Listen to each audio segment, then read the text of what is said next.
Hello everyone, welcome to our YouTube channel. तो आज की क्लास में हम लोग पढ़ेंगे class 10 chapter number 1 chemical reaction and equation के बारे में। तो चलिए स्टार्ट करते हैं। कंसीडर कीजिए फॉलोइंग सिचुएशन को डेली लाइफ से और थिंक कीजिए क्या होगा अगर हम मिल्क को क्या करें रूम टेम्परेचर पे छोड़ दें समर में। ठीक है, अगर हम मिल्क को रूम टेम्परेचर पे छोड़ देते हैं समर में तो जो मिल्क का प्रॉपर्टी है, आइडेंटिटी है, नेचर है, वे बदल जाएगा। ठीक है, और उसमें क्या होगा, वे फट जाएगा यानी कर्ड में कन्वर्ट हो जाएगा। जो मिल्क का प्रॉपर्टी है वो कर्ड के प्रॉपर्टी से टोटली डिफरेंट होगा। ठीक है, an iron tawa pan nail is left expose to humid atmosphere. अगर आयरन नेल तवा को अगर हम ह्यूमिड एटमॉस्फेयर में छोड़ दें तो क्या होगा, देखिए आयरन पे रस्टिंग हो जाएगा, उसका भी प्रॉपर्टी चेंज हो जाएगा। वो भी एक कैसा प्रोसेस है, वो भी एक केमिकल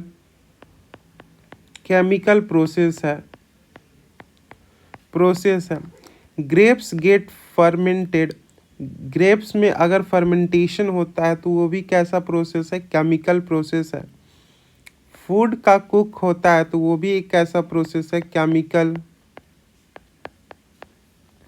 केमिकल प्रोसेस है। ठीक, food get digested in our body, और जो फूड हमारे बॉडी में डाइजेशन होता है वो भी कैसा प्रोसेस है, केमिकल प्रोसेस है। वी रिस्पायर, जब हम सांस लेते हैं वो भी कैसा प्रोसेस है, वो भी एक केमिकल प्रोसेस है।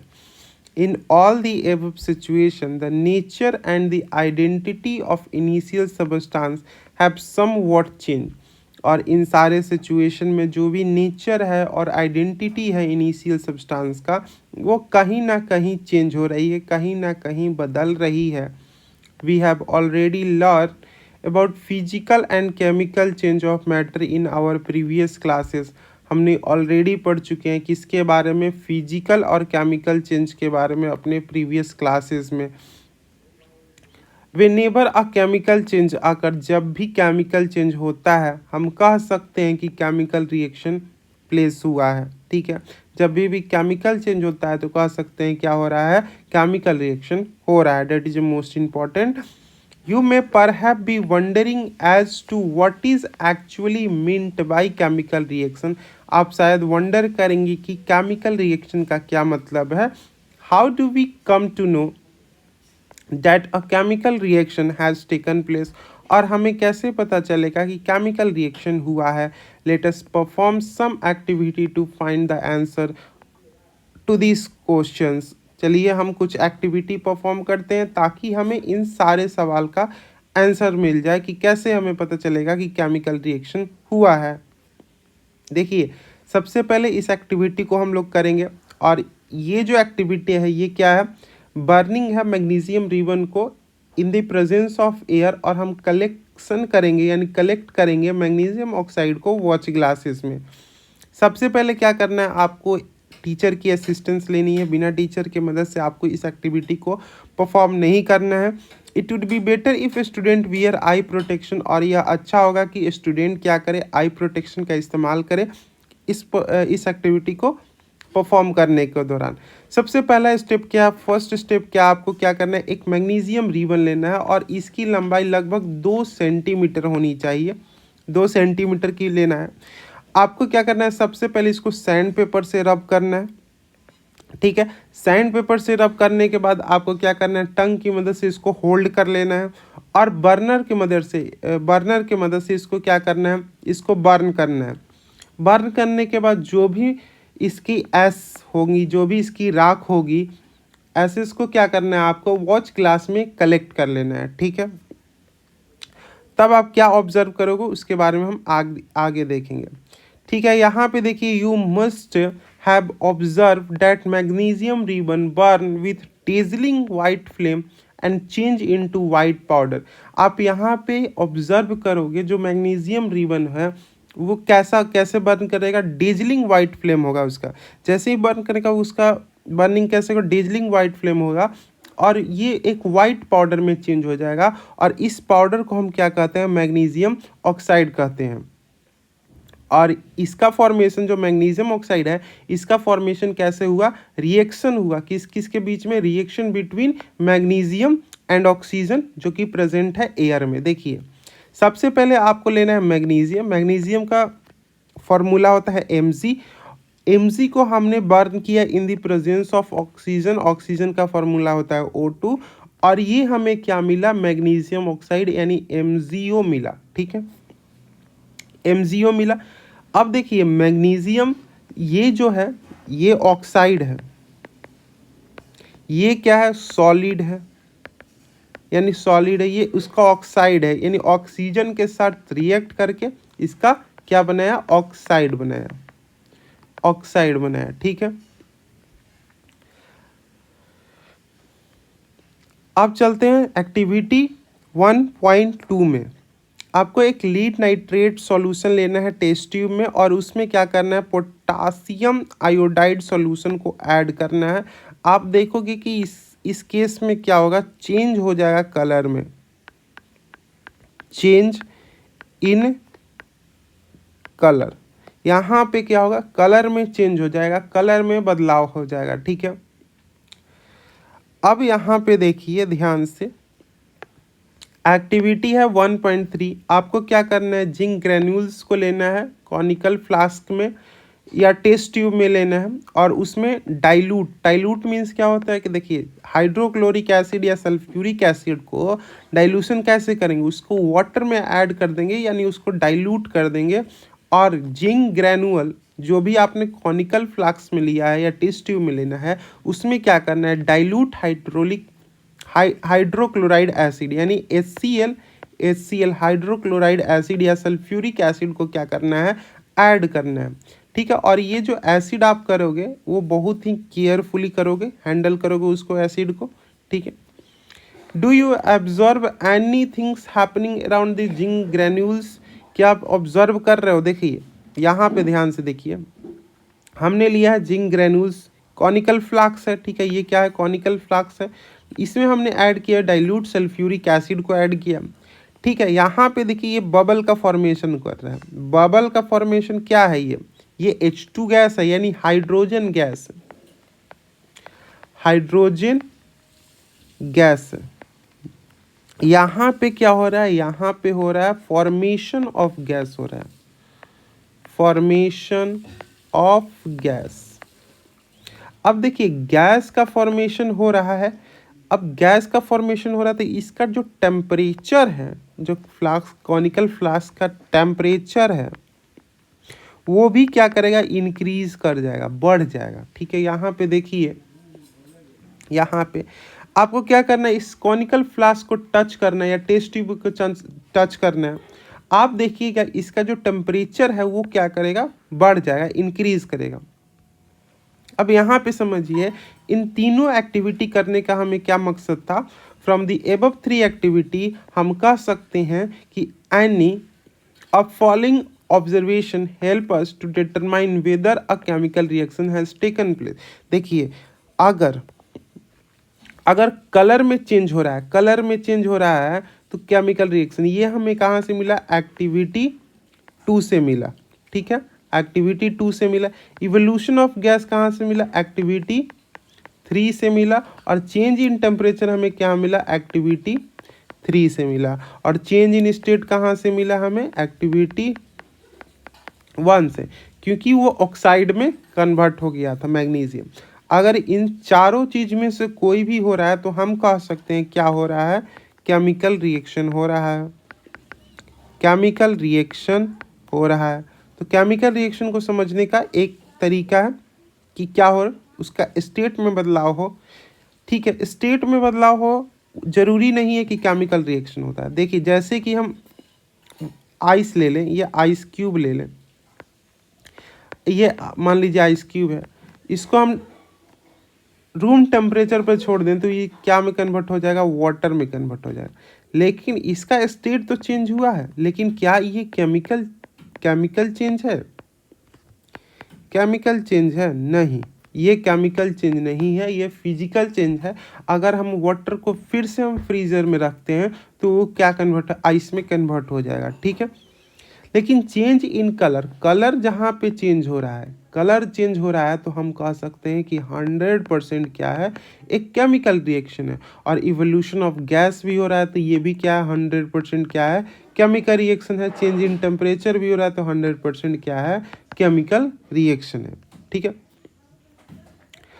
अब यहाँ पे देखिए, आपको यहाँ पे समझ में आया होगा, as we observe the change around us, जैसे ही हमने अपने चेंज अराउंड अस ऑब्जर्व किया, we can see that there is a large variety of chemical reaction taking place around us. हम देख सकते हैं कि large variety of chemical reaction हमारे चारों तरफ हो रहा है। We will study about the various type of chemical reaction and their symbolic representation in this chapter. और हम बहुत सारे केमिकल रिएक्शन के बारे में पढ़ेंगे और उनकी सिंबॉलिक रिप्रेजेंटेशन के बारे में पढ़ेंगे। देखिए, सिंबॉलिक रिप्रेजेंटेशन का क्या मतलब है, जैसे कि हमने मैग्नीशियम वाला, तो मैग्नीशियम हम लिखेंगे मैग्नीशियम प्लस ऑक्सीजन, ये हमें मिलेगा magnesium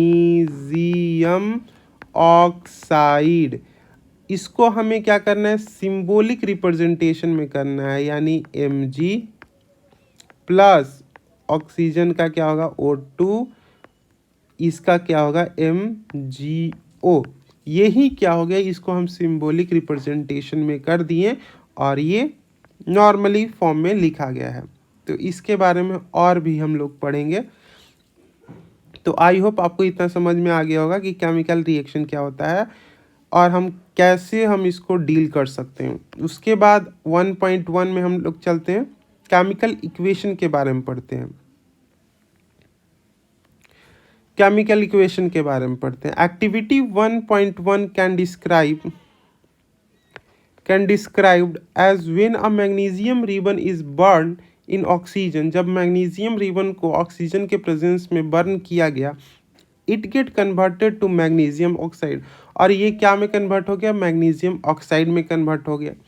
this description of chemical reaction in a sentence form is quite long. अगर हम इतना बड़ा हम लिखें, इतना बड़ा लिखें कि मैग्नीशियम रिबन को बर्न किया गया ऑक्सीजन के प्रेजेंस में और मैग्नीशियम ऑक्साइड कन्वर्ट हो गया, ये बहुत ही लेंदी हो जाएगा, इतना हमें लिखने की ज़रूरत नहीं है। ठीक है, ये देखिए, यहाँ से हम लिखें, इस डिस्क्रिप्शन को लिखें तो बहुत ही लेंदी हो जाएगा, इतना हमें लिखने की ज़रूरत नहीं है। ठीक, it can be written in the shorter form, और इसको हम क्या करेंगे, शॉर्टेस्ट फॉर्म में लिखेंगे। The simplest way to do this to write in the form of word equation. तो सबसे पहले हम क्या करेंगे, इसको वर्ड इक्वेशन के फॉर्म में लिखेंगे। वर्ड इक्वेशन क्या होता है, देखिए समझिए।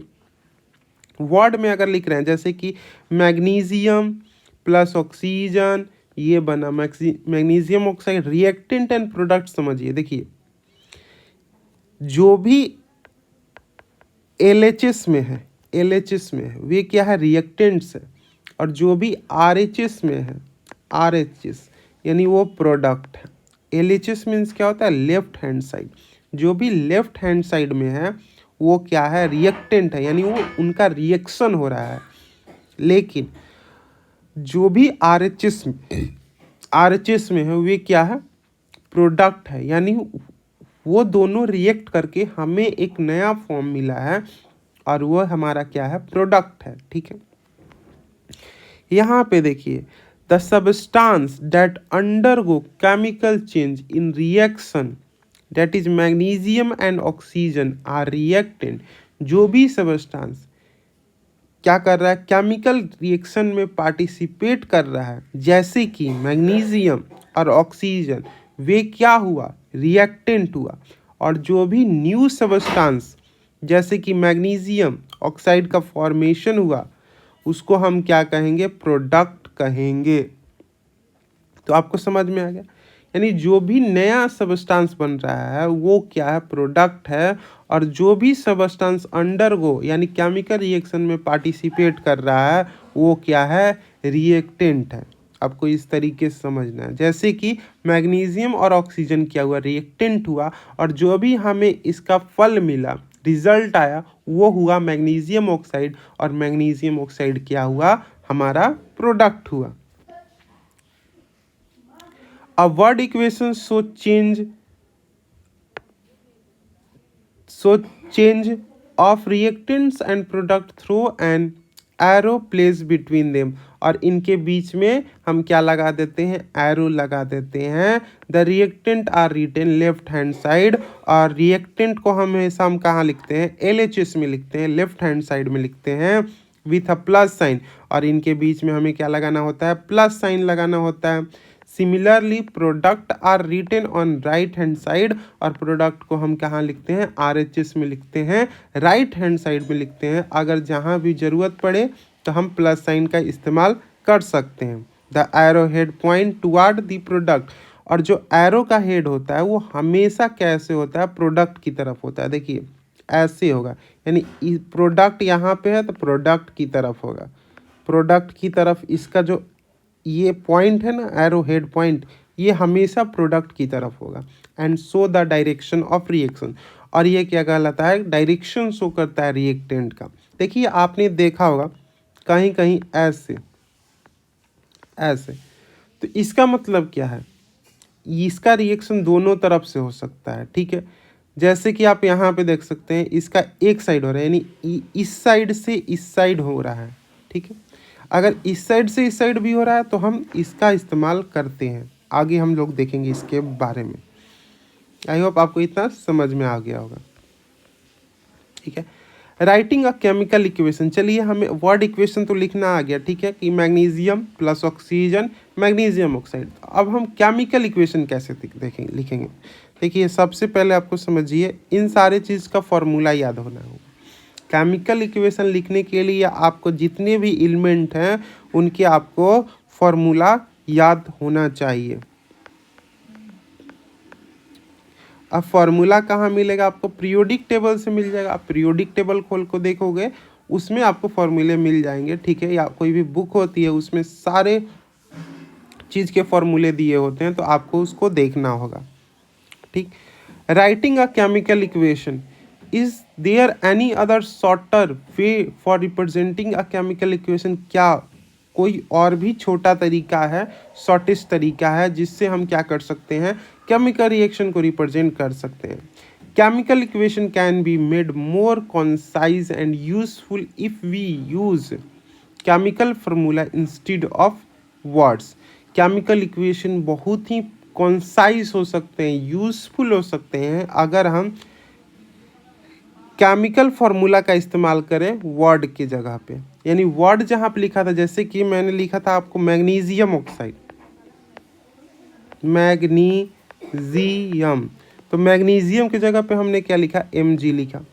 उसके बाद लिखा ऑक्सीजन, ऑक्सीजन की जगह पे मैंने क्या लिखा, M2 लिखा।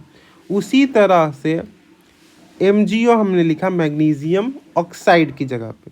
तो हमने क्या किया है कि वर्ड की जगह पे हमने इसका फार्मूला लिखा कि मैग्नीशियम का फार्मूला Mg होता है और ऑक्सीजन का फार्मूला O2 होता है। तो कोई पूछेगा ऑक्सीजन O क्यों नहीं हो सकता है। देखिए ऑक्सीजन O इसलिए नहीं हो सकता है क्योंकि ऑक्सीजन जो है वो डाई एटॉमिक मॉलिक्यूल है, यानी हमेशा इसके 2 एटम क्या करते हैं, हमेशा एक साथ एग्जिस्ट करते हैं। ऑक्सीजन का सिंगल एटम एग्जिस्ट नहीं करता है, ये कैसा मॉलिक्यूल है, डाई एटॉमिक मॉलिक्यूल है। तो जहाँ कहीं भी आप ऑक्सीजन देखोगे वहाँ पर O2 के फॉर्म में होगा। तो यहाँ पर आप पूछोगे कि यहाँ पर क्यों नहीं O2 है।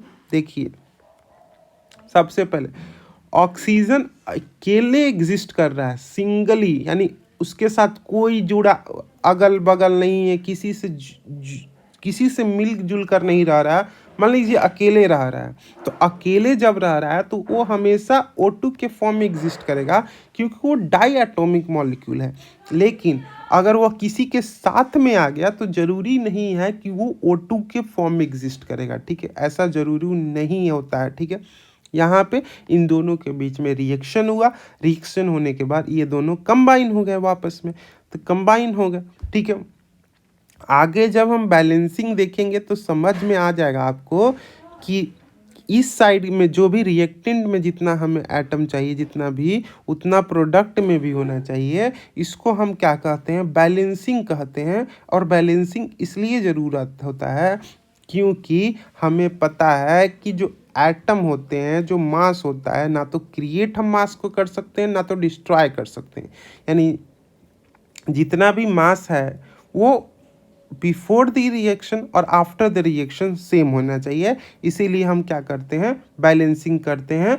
और आपको हमेशा याद रखना होगा कि ऑक्सीजन जो होता है वो अकेले अकेले कैसे एग्जिस्ट करता है, दो ऑक्सीजन अकेले एग्जिस्ट करता है, यानी डाई एटॉमिक मॉलिक्यूल्स है, और O2 के फॉर्म में हमेशा एग्जिस्ट करता है। Count and compare the number of atom of each element on the LHS and RHS of the arrow। चलिए हम क्या करते हैं, काउंट करते हैं। सबसे पहले मैं इसको इरेज कर लेता हूँ। चलिए यहाँ पे देखिए, यहाँ पे देखिए मैग्नीशियम का लेफ्ट हैंड साइड समझिए। मैं एक बॉक्स बना लेता हूँ। देखिए ये एक बॉक्स है, समझने का कोशिश कीजिए। ठीक, हम यहाँ पे देखेंगे LHS और यहाँ पे देखेंगे RHS। ठीक, चलिए हम देखते हैं मैग्नीशियम कहाँ पे है। मैग्नीशियम यहाँ पे है, तो मैग्नीशियम 1 है। ऑक्सीजन यहाँ पे 2 है, और MgO यहाँ पे देखिए, यहाँ पे मैग्नीशियम 1 है, RHS में कितना मैग्नीशियम 1 है, और ऑक्सीजन 1 है। अब क्या हो गया, अनबैलेंस हो गया कि हमें भी यहाँ पे 2 चाहिए, तो 2 क्या हम यहाँ पे ऐसे लगा देंगे, नहीं, ऐसे हम यूज़ नहीं करेंगे। जब भी लगाएंगे हम इसके आगे लगाएंगे 2। अब देखिए ऑक्सीजन तो 2 हो गया, लेकिन मैग्नीशियम फिर से 2 हो गया। यहाँ पर 1 है तो यहाँ पे हम 2 लगा देंगे, और ये जो इक्वेशन हो गया वे क्या हो गया, ये इक्वेशन जो हो गया वे बैलेंस हो गया। क्या हो गया, बैलेंस हो गया। तो इसी को हम क्या कहते हैं, बैलेंसिंग कहते हैं। Is the number of atom of each element the same on both side. क्या नंबर ऑफ एटम हर एक एलिमेंट का सेम है बोथ साइड में, तो यहाँ पे नो नहीं है। यहाँ पे इसका आंसर होगा नो, नहीं। अगर नहीं है then the equation is unbalance, तब हम कह सकते हैं इक्वेशन क्या है, अनबैलेंस है। अगर मैं इसको मिटा दूं तो इस इक्वेशन को हम क्या कहेंगे, अनबैलेंस इक्वेशन कहेंगे। ये जो इक्वेशन है वो क्या है, अनबैलेंस इक्वेशन है। बिकॉज, क्योंकि mass is not same on both side of equation, क्योंकि जो मास है वो सेम नहीं है इक्वेशन के दोनों तरफ। Such a chemical equation is skeletal chemical equation, और इस केमिकल रिएक्शन को हम क्या कहते हैं, स्केलेटल केमिकल रिएक्शन कहते हैं, इक्वेशन कहते हैं। स्केलेटल केमिकल इक्वेशन कहते हैं रिएक्शन का। Equation is skeletal chemical equation for burning of magnesium in air. और ये कैसा है, कैसा इक्वेशन है, स्केलेटल केमिकल इक्वेशन। ये कैसा केमिकल इक्वेशन है, स्केलेटल है, स्केलेटल केमिकल इक्वेशन है। ठीक है, अब देखिए बैलेंस केमिकल इक्वेशन क्या होता है। Recall the law of conservation of मास। आप कंजर्वेशन ऑफ मास को रिकॉल कीजिए, जो कि आपने क्लास 9 में पढ़ा था कि जो मास होते हैं ना तो क्रिएट किए जा सकते हैं और ना ही डिस्ट्रॉयड किए जा सकते हैं केमिकल रिएक्शन में। देखिए दैट इज मोस्ट इम्पॉर्टेंट। मास को हम क्या कर सकते हैं, ना तो क्रिएट कर सकते हैं और ना ही डिस्ट्रॉय कर सकते हैं केमिकल रिएक्शन में।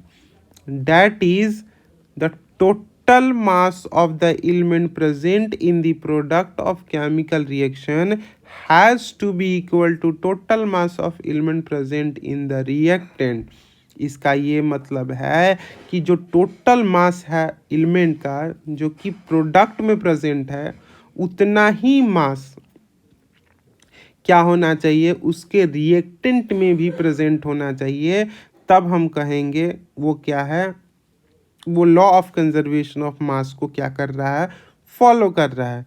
इन other word the number of atom of each element remain the same before and after the chemical reaction. Other word में कहें जो नंबर ऑफ एटम होते हैं हर एक एलिमेंट के, वो रिएक्शन होने से पहले और रिएक्शन होने के बाद दोनों नंबर ऑफ एटम कितने होने चाहिए, सेम होनी चाहिए, बराबर होने चाहिए। ठीक है, hence we need to balance skeletal chemical equation, और इसीलिए हमें स्केलेटल केमिकल इक्वेशन की बैलेंसिंग की ज़रूरत होती है। देखिए जब भी आपसे क्वेश्चन पूछेगा why we need a balance chemical equation, तो हमें आंसर कहाँ से मिलेगा, यहाँ पे क्वेश्चन लिख लीजिए why we need balance chemical equation. तो हमें बैलेंस केमिकल इक्वेशन की क्यों ज़रूरत है, उसका आंसर यहाँ से हो सकता है। यहाँ पे लिखिएगा अकॉर्डिंग टू, यहाँ से लिखिएगा रिकॉल नहीं लिखिएगा, रिकॉल के जगह पर आप लिखिए अकॉर्डिंग टू। ठीक है, law of conservation of mass, यहाँ से इतना law of conservation of mass. ठीक, फिर ये छोड़ दीजिएगा, इतना लाइन छोड़ दीजिएगा। ठीक है, इसको छोड़ दीजिएगा।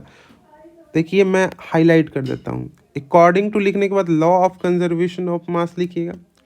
अब यहाँ पे आ जाइएगा mass can neither be created nor be destroyed in chemical reaction.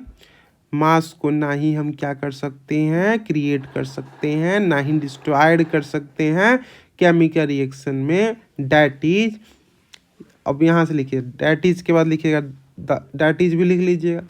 That is the total mass of element and product of a chemical reaction has to be equal to the total mass of element present in the reactant. ठीक है, अब फिर लिखिएगा in other word the number of atom of each element remains the same before and after chemical reaction, hence we need a balance chemical equation. Hence we need a balance chemical equation. तो आपको क्या क्या नहीं लिखना है, आपको इतना लिखना। कोई भी पूछे why we need a balance chemical equation, यहाँ पे अ छूट गया है,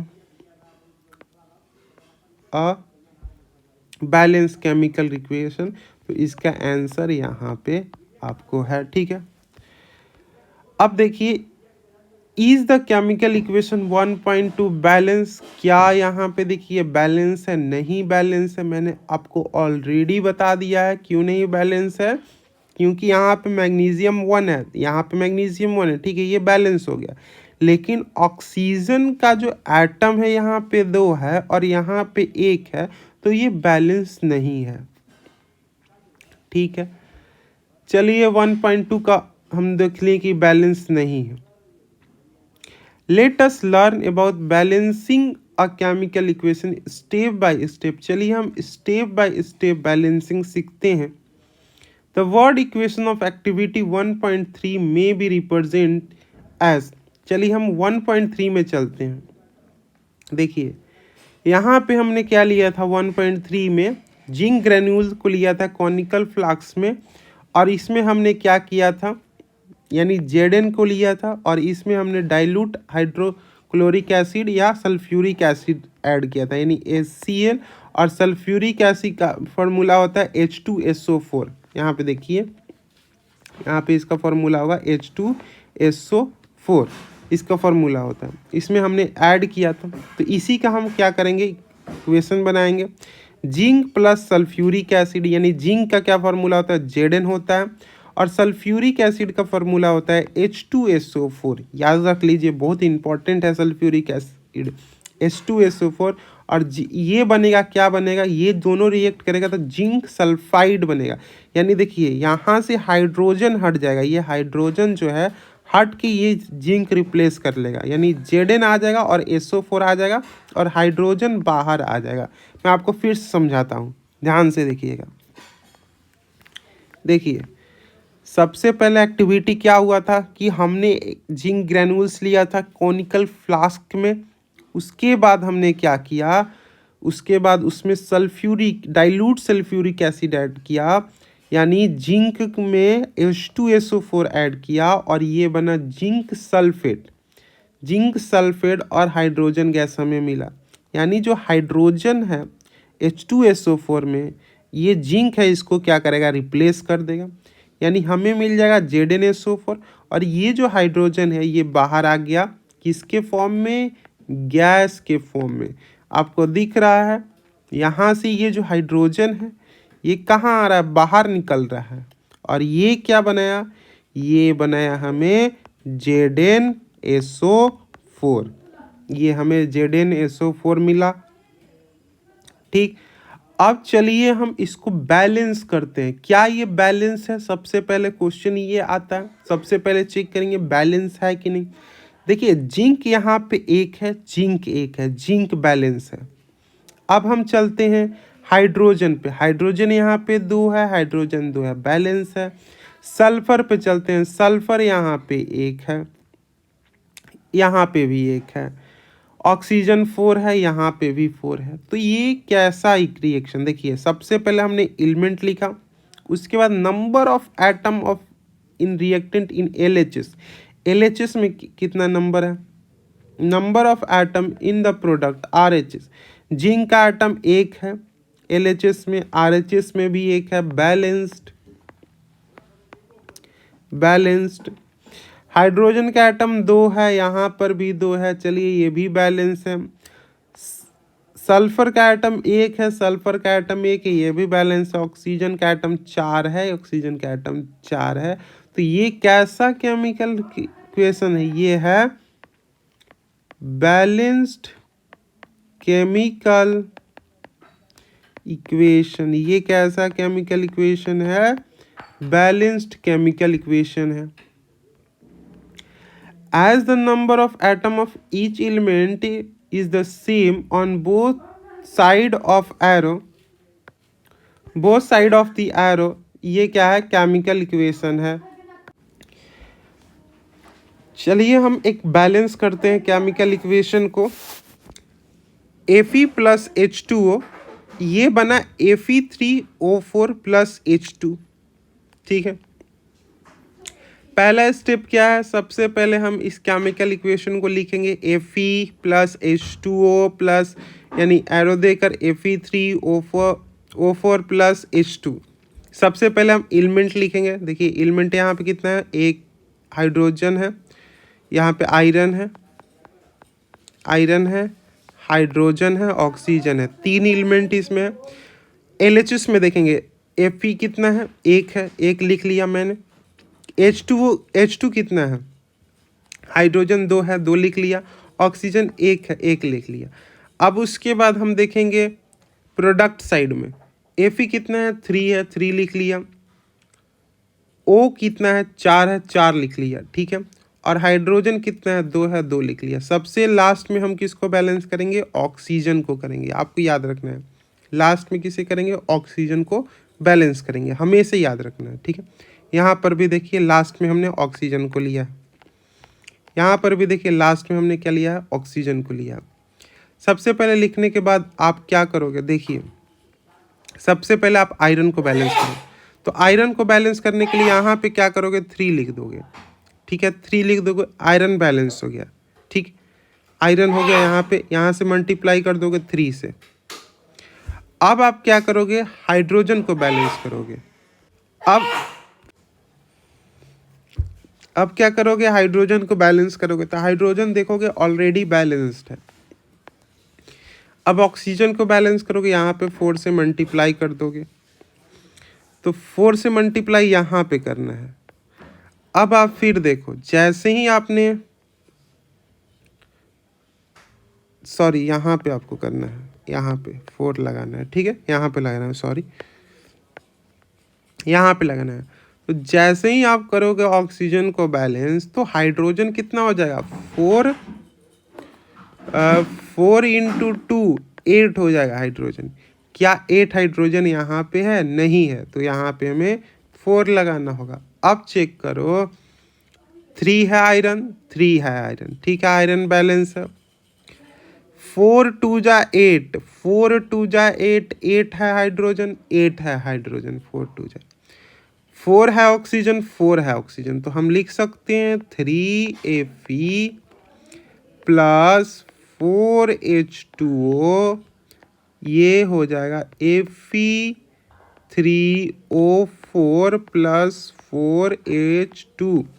ये क्या हो गया, एक बैलेंस्ड केमिकल इक्वेशन हो गया। सिंपल, बहुत ही आसान है बैलेंसिंग, ठीक।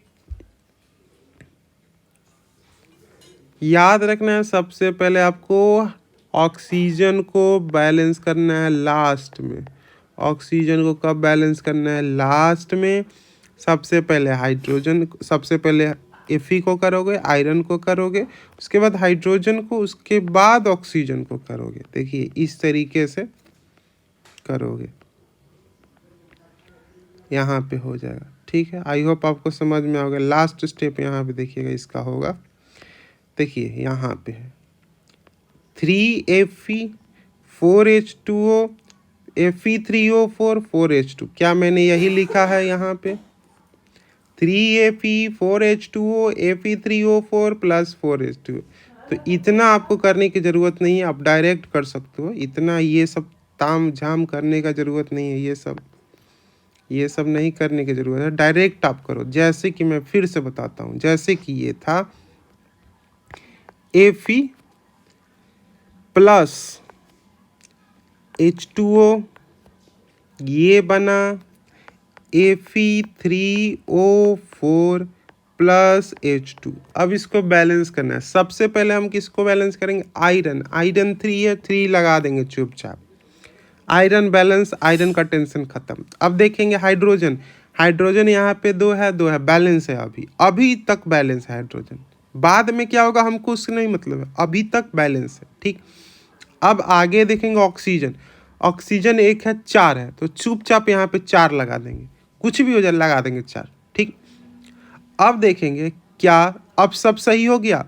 3 Fe है, 3 Fe है, 4 ऑक्सीजन है, 4 ऑक्सीजन है। लेकिन अब क्या हुआ कि हाइड्रोजन अनबैलेंस हो गया। तो यहाँ पे 4 इंटू 2, टोटल हाइड्रोजन कितना है? 8 हाइड्रोजन है, टोटल 8 हाइड्रोजन है। अब हम क्या करेंगे, हमें भी हाइड्रोजन को 8 करना है, तो चुपचाप यहाँ पे 4 लगा देंगे। 4 2 जा 8। अब देखिए हमें बैलेंस केमिकल इक्वेशन मिला 3Fe प्लस 4H2O, और ये मिला हमें Fe3O4 प्लस 4H2। और ये कैसा केमिकल इक्वेशन हो गया? बैलेंस्ड इक्वेशन हो गया। तो कुछ इस तरीके से बैलेंस करना है। ये स्टेप आप अपनाओगे, बहुत टाइम वेस्ट होगा, ठीक है। अब चलिए, ये हमें मिला बैलेंस केमिकल इक्वेशन, ठीक है। अब हम इसको और थोड़ा डिटेल में समझेंगे, थोड़ा सा और समझेंगे, ठीक है। The number of atom of each element on both side of equation 1.9 are equal, ठीक है। जो नंबर ऑफ एटम है हर एक एलिमेंट का, वो बोथ साइड इक्वल है। This equation is now balanced, और ये इक्वेशन क्या है? बैलेंस है। This method of balancing of chemical equation is called heat and trial method. और इस मेथड को हम क्या कहते हैं? हीट एंड ट्रायल मेथड हो गया, जो मैंने आपको सिखाया। As we make trial to balance the equation by using the smallest whole number coefficient, ठीक है। अब देखते हैं writing symbol of physical state. Carefully examine the above balance equation 1.9 does the equation tell us anything about the physical state of each reactant and product? क्या आपको इस equation को देख के लग रहा है कि आप इसका फिजिकल स्टेट को बता सकते हो? नहीं। No information has been given in this equation about their physical state, और इसमें फिजिकल स्टेट की कोई इन्फॉर्मेशन नहीं दी गई है। To make a chemical equation more informative, the physical state of reactant and product, the physical state of the reactant and product are mentioned along with their chemical formula। और हमें क्या करना होगा? फिजिकल स्टेट को mention करना होगा उसके formula के साथ। गैस के लिए gaseous, liquid, aqueous, solid of reactant and product are represent by notation. देखिए गैस के लिए हम इस्तेमाल करेंगे जी। जी किसके लिए? गैस के लिए। गैस जहाँ पे होगा हम जी लगा देंगे। एल लिक्विड के लिए, लिक्विड के लिए, ठीक है। ए क्यू, ए क्यू मतलब एक्वस, यानी उसका सॉल्यूशन में कुछ मिला हुआ है, डाइल्यूशन है, ठीक है। एस मतलब सॉलिड। तो इन सारे चीज़ का इस्तेमाल करेंगे केमिकल इक्वेशन को मोर इंफॉर्मेटिव बनाने के लिए। जैसे कि आप यहाँ पे देख सकते हो, देखिए यहाँ पे एक्वस का मतलब क्या होता है कि सॉल्यूशन को वाटर में रिप्रेजेंट किया गया है।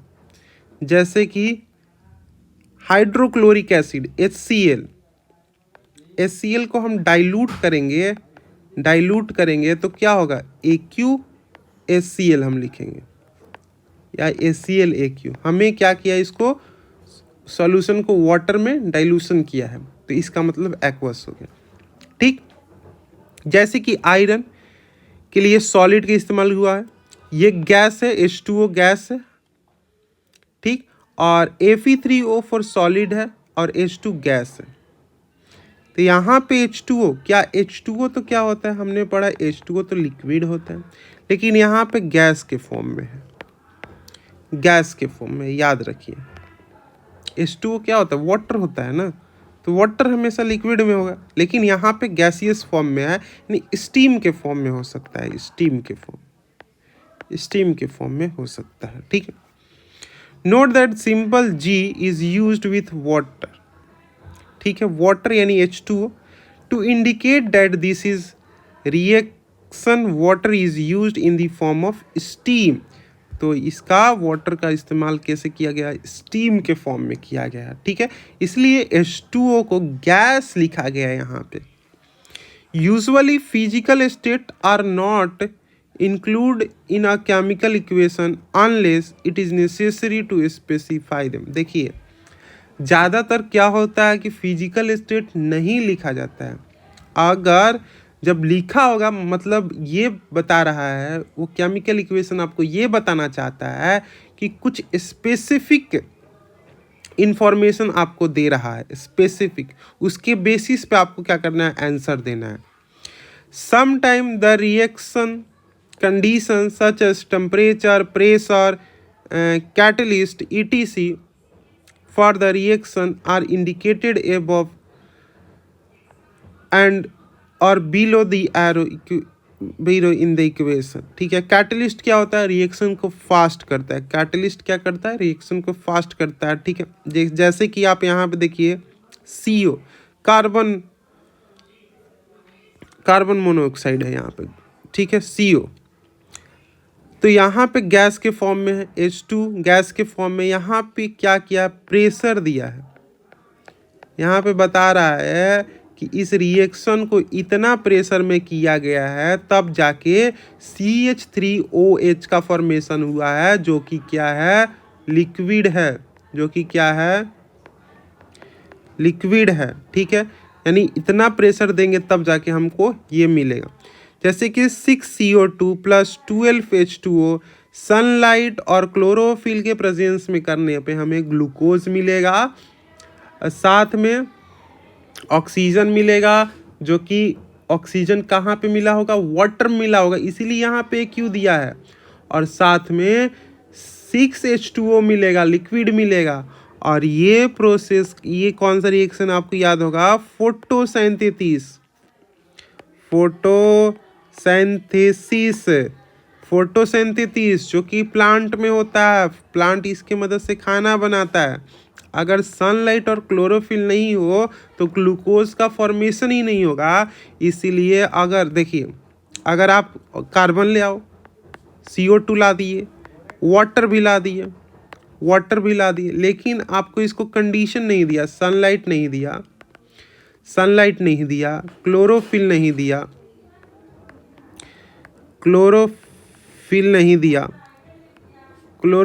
दिया, तो ये रिएक्शन नहीं बनेगा। जब आप इसको दोगे CO2 के साथ H2O, साथ में ये सारे चीज दे दोगे, सन लाइट दे दोगे, क्लोरोफिल दे दोगे, तब ये बनेगा C6H12O6 बनेगा, और ये AQ होगा, यानी इसमें वाटर कंटेंट रहेगा या ग्लूकोज जिसको हम कहते हैं, ग्लूकोज। साथ में हमें मिलेगा ऑक्सीजन जो कि AQ में होगा, 6O2 मिलेगा, और साथ में हमें मिलेगा 6H2O मिलेगा जो कि लिक्विड में होगा। इसके लिए सनलाइट और क्लोरोफिल का होना मौजूद है, तब जाके फोटोसिंथेसिस का प्रोसेस होगा। ठीक, अब हम देखेंगे, ये क्वेश्चन करेंगे नेक्स्ट क्लासेस में, ठीक है।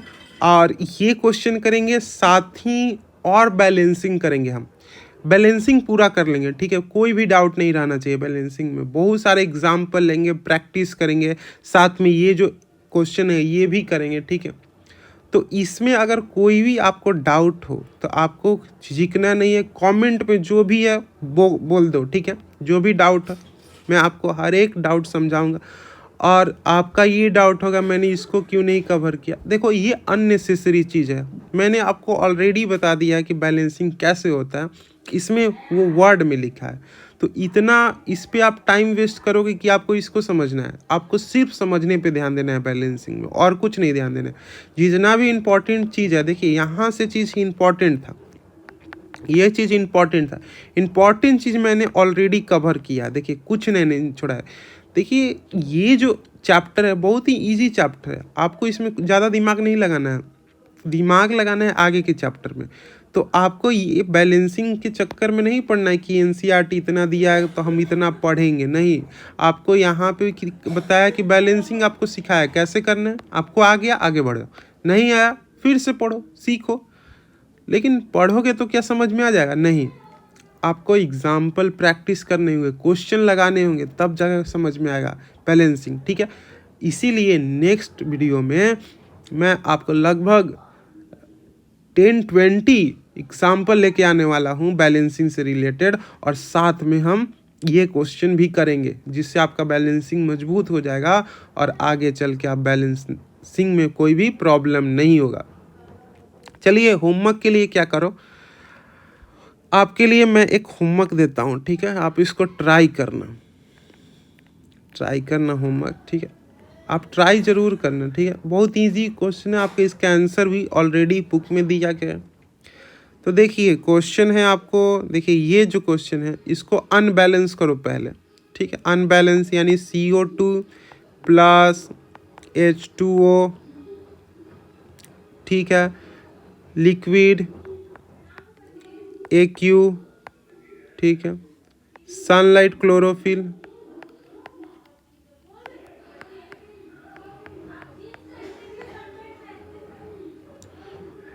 C6H12O6 plus O2 plus H2O, ठीक है। आपको इसको क्या करना है, बैलेंस करना है,